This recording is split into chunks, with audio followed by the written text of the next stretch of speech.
Huwag sayangin ang grasya. Be blessed tuwing Webes. Ako po si Father Fiel Pareha ng Santo Rosario Parish, Magalang, Pampanga.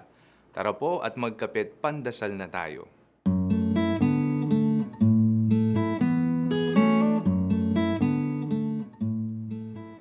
Lagi nating naririnig ang mga katagang in God's perfect timing. Ngunit ang pangusap na ito ay may dalawang tinutukoy. Grasyang mula sa Diyos at ang pakikibahagi ng tao sa biyayang kaloob ng Panginoon.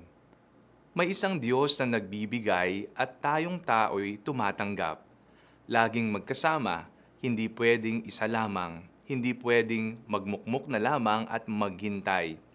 That is why St. Paul exhorts the people of Corinth, "Please do not accept the grace of God in vain." Naman, huwag ninyong sayangin ang grasya.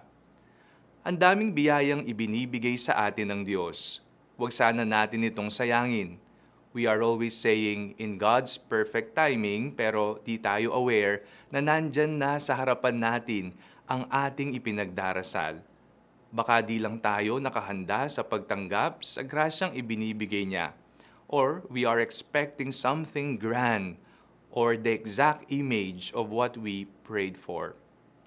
Yesterday, we began a grace-filled season, the season of Lent.